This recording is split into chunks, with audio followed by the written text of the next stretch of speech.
We, the jury, find George Zimmerman not guilty. CBS 4 News is on the air with live coverage from Sanford to South Florida of the verdict in the George Zimmerman trial. Good evening, everyone. I'm Brian Andrews, along with Jim DeFeeti and Summer Knowles. And Ted, live in Sanford right now, what can you tell us? There were a few protesters for George Zimmerman, the majority there in support of Trayvon Martin. I think that the evidence supported that George Zimmerman did nothing wrong and that he was battered and beaten by a 17-year-old who, for whatever reason, and we won't know, thought that he had to lash out and attack violently. There's no winners here. There's no monsters here. That's the tragedy. The travesty? It would have been a travesty of justice had George Zimmerman been convicted. Trayvon Martin will forever remain in the annals of history next to Medgar Evers and Emmett Till as symbols for the fight for equal justice for all. For Trayvon to rest in peace, we must all be peaceful.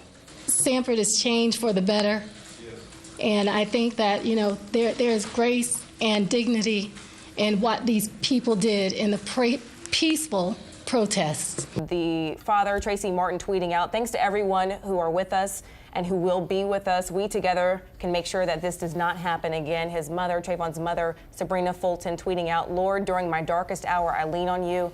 You are all that I have. At the end of the day, God is still in control." Now, some people may agree with this verdict, some people may disagree, but the victory was that this did go before a jury.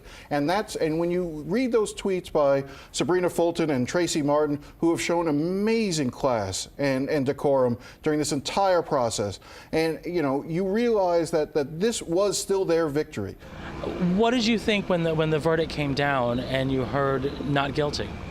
I couldn't believe it. I mean, I didn't have high expectations, being that Haley Cummings is still not found. Casey Anthony's case was also thrown in the trash, but I wanted some kind of justice. This is the reaction in Sanford, but here at CBS 4, we have crews that have fanned out throughout Miami-Dade and Broward County to see if there is reaction tonight here in South Florida to this not guilty verdict. That is very unfair.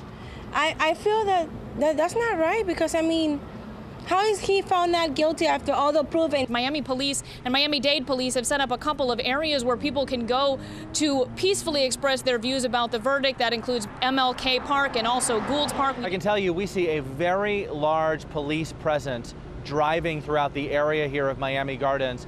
When we were in southern Broward County near the area of Michael Kropp High School where Trayvon Martin went to school, we spoke to a couple of Broward Sheriff's Office patrol officers.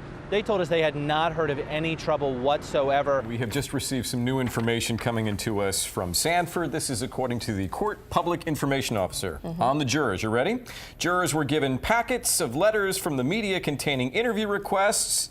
Nope, they expressed no interest at this time.